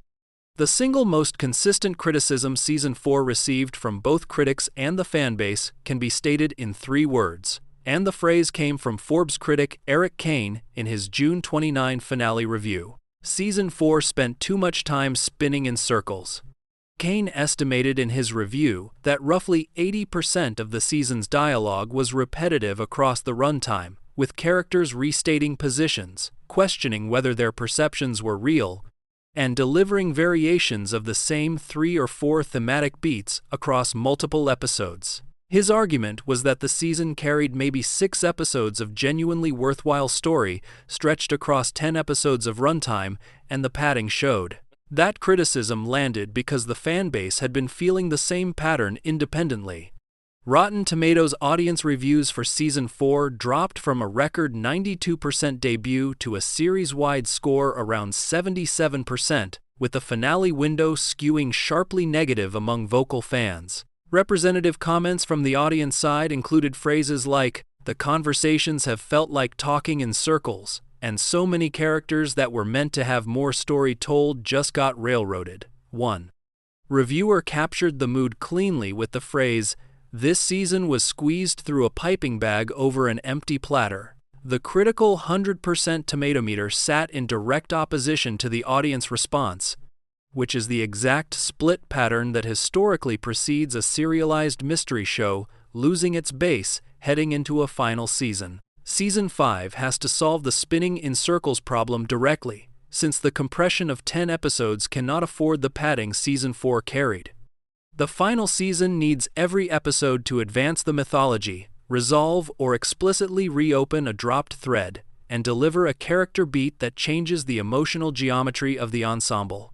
The writers have permission from the audience to move fast, since the setup has been running for 4 seasons and the fanbase is ready for payoffs. Continuing the Season 4 pattern of restating positions and delaying reveals will confirm the worst reading that the show never had a plan, and the 5th season will land in the same divisive category as Lost's 6th if the pattern holds.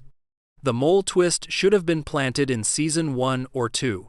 The Sophia infiltration storyline that drove most of Season 4 would have landed with substantially more weight if the Man in Yellow had been an established character from the earliest seasons, hiding in plain sight across years of screen time before the reveal. Forbes made this exact point in the finale review, noting that the Sophia twist worked mechanically but lacked the "oh crap, that all makes sense now" recontextualization that a properly planted long-form mole should deliver. Similar shows have used the technique successfully. The best mole reveals feel earned because the audience can go back and rewatch prior seasons, finding the clues they missed, which converts the twist into an invitation to re-experience the show rather than a single episode surprise. Sophia entered the show in the Season 4 premiere. Her entire tenure as a character occupied a single season, which means the reveal that she was the Man in Yellow all along carried only that season's worth of weight rather than years of retroactive meaning. The audience did not get the pleasure of realizing she had been present for prior storylines carrying secret purpose. The residents did not get the horror of realizing they had trusted her across an extended period. The Clara reveal in Episode 9 landed with even less weight, since Clara had been a background character across earlier seasons without carrying the specific behavioral markers that would have made her turn feel like a planted payoff. The same critique applies to the show's decision to reveal the reincarnation cycle in Season 3, rather than seeding it more carefully across the first 2 seasons. The audience received the Miranda and Christopher reveal without much retroactive weight, since the specific dialogue and visual choices that would have made the Season 1 and Season 2 sequences read as covert setup were not there in force. The writers had opportunities across the earlier seasons to plant Tabitha behaviors that would only make sense if she were reincarnated, and the audience noticed the absence of those planted moments after the reveal landed. Season 5 cannot fix the structural problem retroactively, but the writers can compensate by ensuring that the final season's reveals are properly seeded across the current runtime, rather than relying on additional first-time introductions the way Sophia's arrival did. Actually land the Lake of Tears. The Lake of Tears has been the most heavily seeded, undeveloped thread the show has carried across its run, and the final season has to deliver on the location without letting it slip into another season of background reference. Ethan has been dreaming about the lake since Season 1 through mechanisms the show has not explained. Jim's ghost sent him to find it in Episode 2 of Season 4. The bones the residents recovered are widely theorized to require immersion in the lake to release the Angkui children's souls. The man in yellow's true form may guard the lake if the spider theory holds.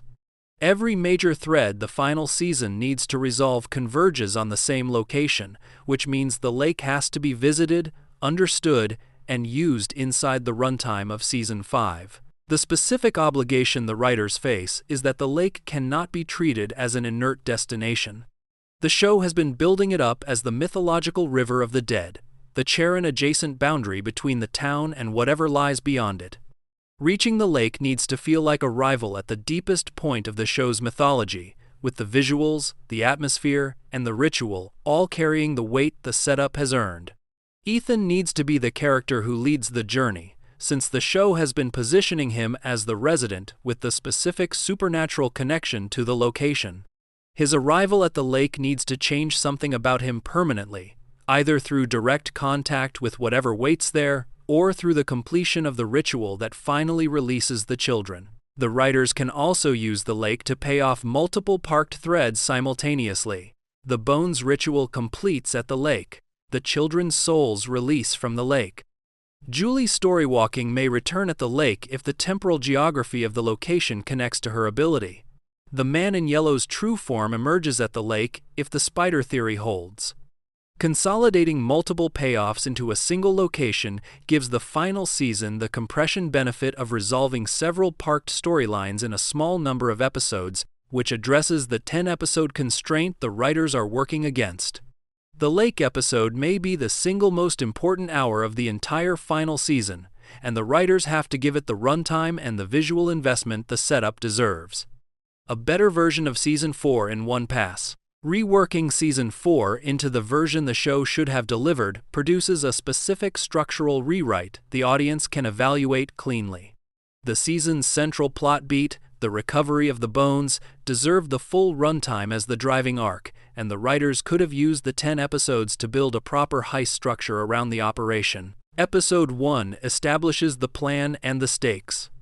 Episodes 2 through 4 develop the individual character motivations for participation, with each central character revealing a personal connection to the mythology that justifies their role in the recovery. Episodes 5 through 7 execute the plan, with obstacles and reversals driving the tension. Episodes 8 through 10 pay off the recovery and set up the final season through the immediate consequences.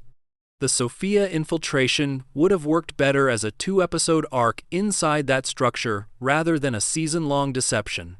The writers could have revealed her identity by Episode 3 or 4, then used the remaining runtime to explore what the Man in Yellow's active presence inside the town meant for the residents' plans.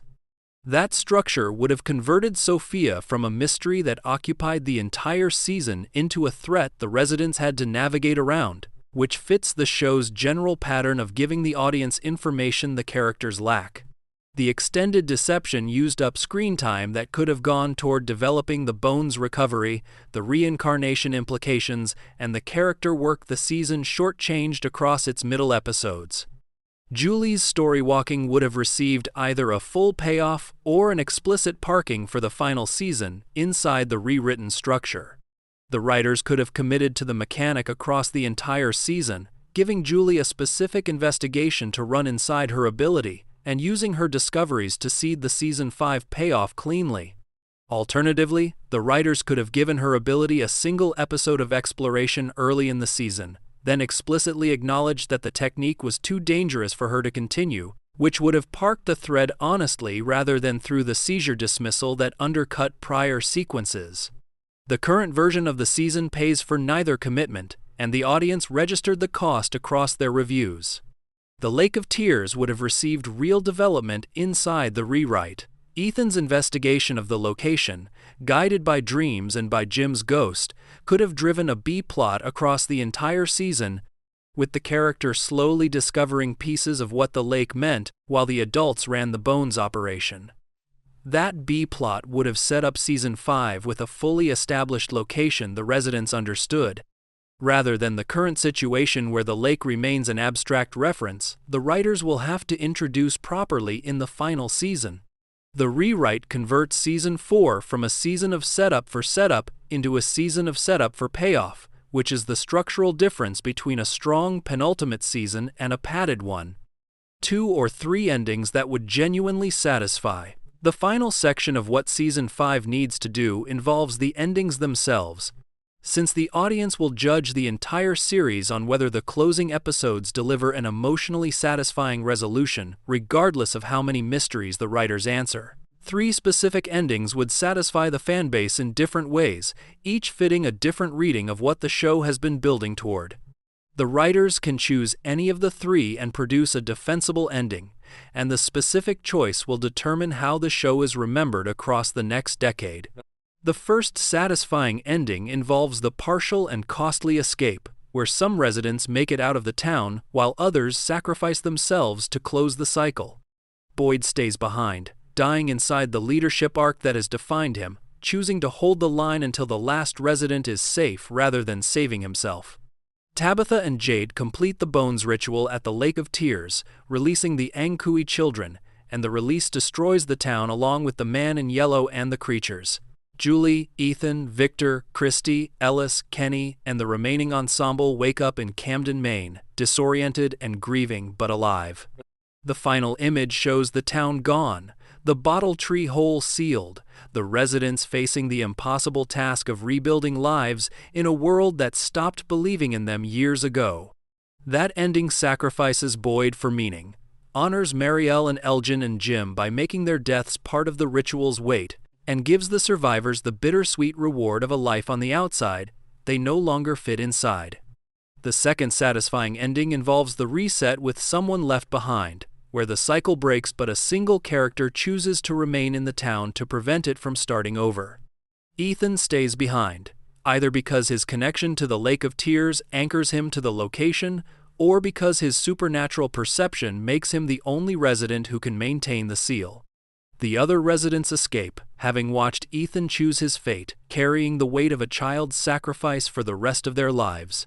That ending inverts the founding sacrifice, since a resident child chooses his own fate rather than being sacrificed by the adults around him, and the moral geometry of the choice closes the cycle by breaking the pattern that started it. That ending honors the show's central concern, with children being harmed by adult choices, gives the survivors a permanent cost to carry, and delivers a final image of Ethan alone in the town as the last resident, guarding the seal that keeps the cycle closed. The third satisfying ending involves the full erasure, where winning the cycle removes the town, the residents, the entities, and every memory the outside world has of anyone who was ever inside it. The residents disappear from the historical record. Their families in the outside world have no memory of them.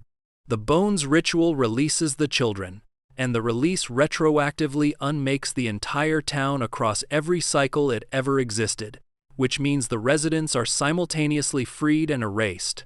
That ending is the darkest and the most Lovecraftian, and the writers would need to earn it through specific character moments that make the erasure feel like liberation rather than punishment. The audience would have to see Boyd's peace with his own erasure, Tabitha's acceptance of Julie and Ethan never having existed to the outside world, and Victor's quiet gratitude that the decades of his childhood horror never happened at all. That ending is the hardest to write and the hardest to accept, and it may be the one the show has actually been building toward across its 4 seasons of grief-forward storytelling. The writers can choose any of the 3, and each fits a different reading of the show's underlying philosophy. The partial escape honors survival. The reset with sacrifice honors the mythology's central concern with children. The full erasure honors the cosmic horror register the show has been quietly working with. What the audience needs is for the writers to choose one and commit to it, delivering the emotional weight that any of the 3 can carry when executed with the care the setup has earned. The failure mode is the ending that tries to hedge between multiple readings, which is the specific trap Lost's 6th season fell into when the Flash sideways structure tried to serve too many masters at once. From has the chance to choose cleanly, and the audience is ready to accept any clean choice the writers commit to. 8. How it all ends. Season 5 predictions. The creator's own words, Endgame and Inevitabilities. The clearest signals about how the final season will land come from the creators themselves, and the language they have used across their interviews carries specific weight the audience should be reading closely. John Griffin, Jeff Pinkner, and Jack Bender have been consistently deploying two specific words when discussing Season 5, and both words tell the audience something about the structural approach the writers are taking. The first word is Endgame, which appeared in their joint Reddit Q&A when they described the framework of the final season with the phrase, "The headline would be Endgame."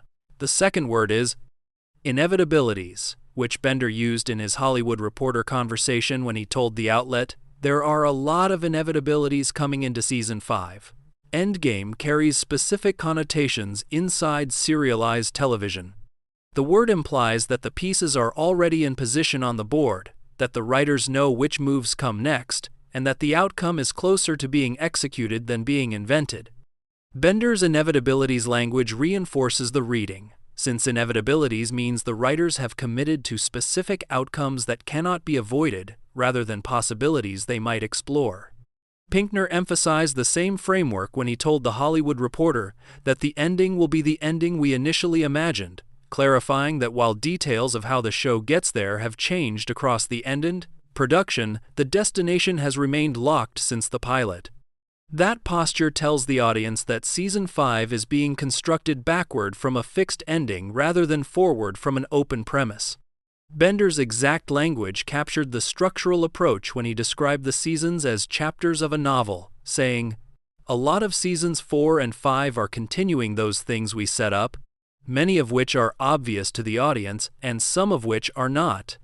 That reading positions Season 4's pacing problems inside a specific frame, since if the season was set up for the payoffs coming next, the padding may retroactively make sense once the audience sees what it was setting up. The writers are asking the audience to trust the plan, and the Endgame and Inevitabilities language is their way of promising that the plan is real. The partial, costly escape. The most likely ending Season 5 will deliver is the partial and costly escape, where a portion of the main ensemble makes it out of the town while others sacrifice themselves to close the cycle. That prediction fits the show's demonstrated pattern of grief-forward storytelling, matches the emotional geometry the writers have been building since the pilot, and aligns with the cascade of tears and terrors language the creators used in their joint MGM Plus statement. The prediction also fits Pinkner's core philosophy about how mystery-driven television has to land, where he emphasized in his Hollywood Reporter interview that shows succeed on making the audience fall in love with characters and then watching them suffer. The specific shape of the partial escape most likely involves Boyd dying inside his leadership arc, choosing to hold the line until the last resident is safe. His physical decline across Season 4 has been positioning him for a sacrifice that feels increasingly inevitable, with the tremors and the auditory hallucinations of Abby's death converging on a body that is running out of time. Harold Perrineau has hinted in interviews that attentive viewers will be rewarded, and Boyd's arc is the emotional spine of the entire show, which means his ending carries the weight of the whole series. A Boyd who saves the town by staying in it fits the character's demonstrated moral geometry more cleanly than any other outcome the writers could deliver. The residents who escape most likely include Tabitha, Julie, Ethan, Victor, Christy, Ellis, and Kenny. With the Camden landing point serving as the arrival location the show has already established through Tabitha's Season 2 exit, each survivor carries a specific piece of the town's history the outside world will not be able to hear, which converts the survival into a permanent quiet grief rather than a clean happy ending. Tabitha carries the memory of Miranda. Julie carries the loss of her father. Ethan carries whatever the Lake of Tears did to him. Victor carries the decades he spent alone as a child.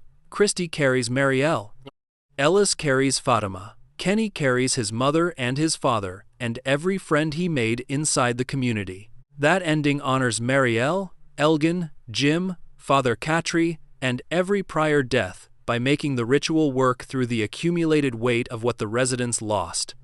The partial escape is the ending that fits the writer's demonstrated values, the emotional geometry the show has been building, and the specific inevitabilities language Bender has been deploying. Season 5 will most likely deliver a version of this framework, with the specific casualty list varying based on which characters the writers choose to save and which they choose to sacrifice. The reset ending where someone stays behind.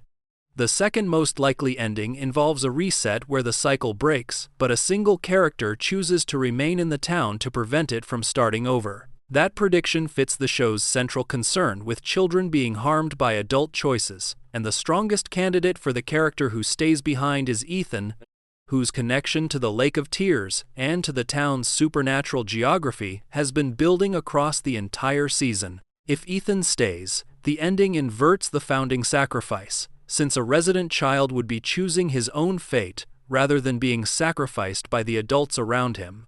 The specific mechanics of the reset ending most likely involve the Bones ritual releasing the Angkui children while leaving a specific role that requires a permanent guardian. That role could be maintaining the seal on the location, guarding the Lake of Tears against re-emergence of whatever the entities were extracting from, or serving as the anchor that keeps the town from reforming inside a new set of victims. Whichever mechanism the writers choose, the reset ending gives the residents an escape while imposing a permanent cost on the community by leaving a child behind. That ending carries substantial risk for the writers, since the audience will not accept Ethan's sacrifice unless the setup earns the choice across the entire final season. The writers would need to give Ethan agency, ensure his decision feels genuinely his rather than forced by adults, and deliver the emotional weight of the parents accepting their child's choice. Tabitha losing Ethan after already losing Jim would push the character to a specific breaking point that the writers would have to handle with care. Julie losing her brother after losing her father would land as a compounding grief the survivors would carry permanently. The final image inside the reset framework would show Ethan alone in the town, the bottle tree hole visible behind him, the township empty of every other resident. That image would function as the show's darkest possible closing statement, honoring the child-focused mythology while denying the audience the clean release of a full escape. The writers may find that ending too dark to deliver, since the child staying behind converts the show from a survival horror into a tragedy, and the tone may not fit the emotional target Pinkner has been describing. The partial escape remains the more likely landing. With the reset ending sitting as a possible variation, the writers could still choose if the darker framing lands as the truer version of what the show has been building toward.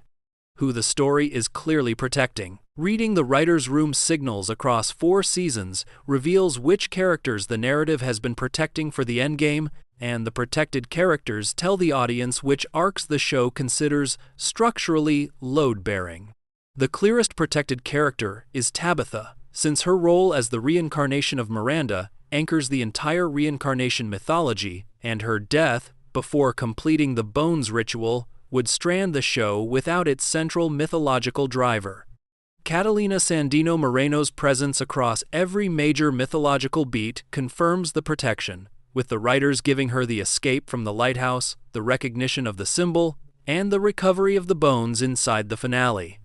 Jade sits inside the same protection frame, since Christopher's reincarnation is the other half of the mythological pair. David Alpay has been receiving the show's most demanding character work across Season 4, with the Mushroom Vision sequence in Episode 5 delivering some of the strongest material of the entire season. The historical pattern of Jade being killed by the town's residents creates the specific narrative tension the final season will build on, with the writers having positioned the audience to fear that pattern repeating. Killing Jade before the ritual completes would waste the setup, which means the writers are protecting him for the specific moment when his death would carry maximum weight, or for the ending where the pattern finally breaks. Julie and Ethan both sit inside protected status through their connection to Jim's legacy and to the specific supernatural threads the show has been building. Ethan's Lake of Tears connection makes him structurally necessary for the ritual's completion. Julie's storywalking, whether the writers use it or not, has been positioned as a piece of the mythology that has not yet paid off. Victor sits inside protection through his decades of connection to the boy in white, since his eventual understanding of what the entity has been doing carries thematic weight for the final season. Boyd sits inside a specific kind of protection that is really preparation for sacrifice. The writers have been protecting him across 4 seasons in the sense of giving him the leadership arc, the moral clarity, the physical decline, and the spiritual crisis, all of which are the specific elements that build a character toward a final season death that means something. Harold Perrineau's role in the show is not to survive but to matter enough that his sacrifice lands with the weight the ending requires.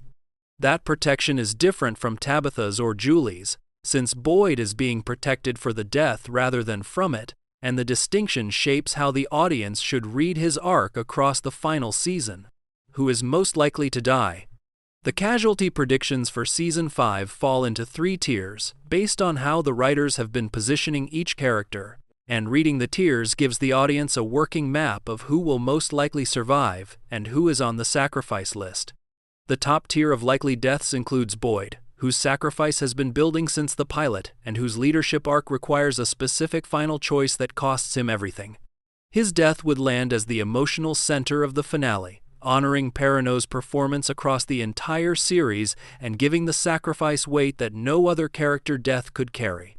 Sarah sits inside the second tier of likely deaths, since her redemption arc from Season 1 killer to a lie has been leading toward a specific final choice that lets her close out the arc.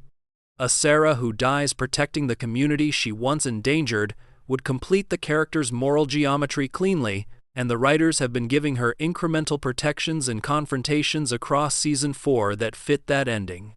Sarah's death would fit the show's pattern of turning apparent villains into unlikely heroes at the moment of their sacrifice. Randall sits inside the second tier as well, since the character has been operating on the margins of the ensemble across multiple seasons without receiving the arc that would justify his survival into the finale. The writers appear to be positioning him for a specific final season use, either as a sacrifice that reveals something about the mythology, or as a survivor whose ordinariness contrasts with the mythologically loaded characters around him. His most likely fate is a death that gives him a moment of specific weight, since keeping him alive without an arc would waste the character. Henry sits inside the third tier of possible deaths, since the psychological damage Sophia inflicted on him has left the character in a state that may not recover cleanly. A Henry who dies inside his broken relationship with Victor would carry the weight of the entire generational tragedy the show has been building, with the final image of the character never reconciling with his son closing out one of the show's saddest arcs. Alternatively, a Henry who reconciles with Victor before dying would give the arc its warmer resolution, and the writers could choose either version. The survivors most likely include Tabitha, Julie, Ethan, Victor, Jade, Christy, Ellis, Kenny, Donna, Tien Chen, and Acosta, with the specific arithmetic of the escape determining which of the second-tier characters join the survival list. Fatima's status remains genuinely uncertain, since her transformation into a creature could produce either a redemption arc that saves her, a tragic ending that leaves her monstrous, or a sacrifice inside the final battle that gives Ellis a specific loss to carry into the escape. Pinkner's refusal to confirm whether her transformation is permanent tells the audience the writers have not committed publicly, though the internal decision is almost certainly made. A guess at the final image. The single most important artistic decision the writers will make is the final image of the series, since that image is what the audience will carry with them across the decade after the show ends. Reading the show's demonstrated visual language, the strongest candidate for the final image involves the surviving residents standing in Camden, Maine, looking at each other in the daylight, disoriented and quiet, with the lighthouse visible behind them as the last piece of the town's geography that survives the ending. That image would close the loop the show opened when Tabitha first woke up in Camden after the lighthouse push, converting the location into the show's final anchor point for the survivors.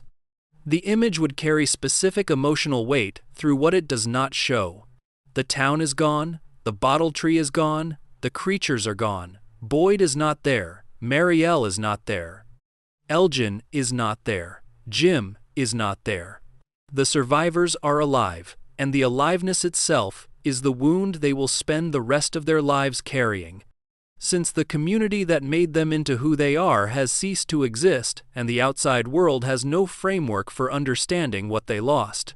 An alternate strong candidate for the final image involves Ethan alone in the empty town, the bottle tree hole sealed behind him, guarding the closed cycle. That image would deliver the reset ending's darkest possible closing statement, honoring the child-focused mythology while denying the audience the clean release of a full escape.